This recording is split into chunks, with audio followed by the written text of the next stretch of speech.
हम करें बात दलीलों से तो रद्द होती है, उनके होठों की खामोशी भी सनद होती है। कुछ न कहने से भी छिन जाता है एजाज़े सुखन, जुल्म सहने से भी जालिम की मदद होती है। सभापति महोदय, मैं राष्ट्रपति के अभिभाषण पे अपने बात रखने के लिए खड़ा हुआ हूं। उस दिन देश की संसद के गलियारों में सरकार की तारीफ करती हुई महामहिम की आवाज गूंज रही थी, तो उधर मेरे कानों में हसदेव के जंगलों में आदिवासियों को जिंदगी देने वाले पेड़ों पर चलती हुई कुल्हाड़ी की आवाज गूंज रही थी।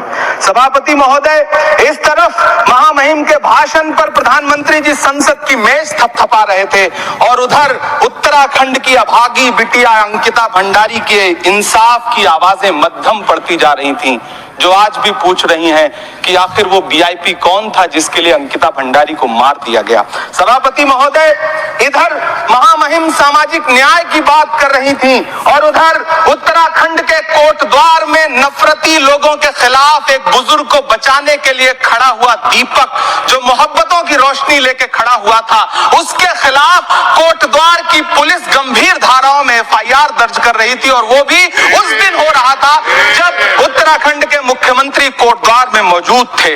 ये नया भारत है जहां दंगाइयों के खिलाफ एफआईआर नहीं होते बल्कि अमन और मोहब्बत की बात करने वालों के खिलाफ एफआईआर दर्ज होता है। ये नया भारत है जहां असम का चीफ मिनिस्टर खुलेआम संवैधानिक प्रोटोकॉल तोड़कर कहता है कि मुसलमानों को इतना टॉर्चर करो कि वो राज्य छोड़ने पर मजबूर हो जाएं। वो कहता है कि अगर कोई मियां रिक्शा वाला 5 रुपए मांगो तो उसे 4 रुपए दो ताकि वो परेशान हो सके। ये नया भारत है जहां बरेली में खाली घर में नमाज पढ़ने पर पुलिस मुकदमा दर्ज करती है। ये नया भारत है जहां क्रिसमस की तैयारी करते हुए ईसाइयों पर सरकार मुकदमा दर्ज करती है। ये नया भारत है जहां जम्मू कश्मीर में नीट का एग्जाम क्वालिफाई करने वाले 50 बच्चों में अगर 42 मुसलमान होते हैं तो फिर मेडिकल कॉलेज की मान्यता ही रद्द होती है और जश्न मनाया जाता है।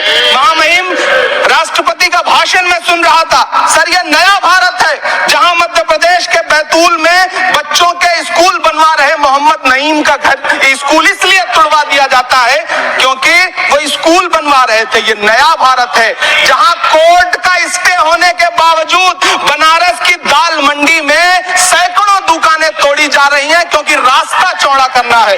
सभापति महोदय, मैं आपसे कहना चाहता हूं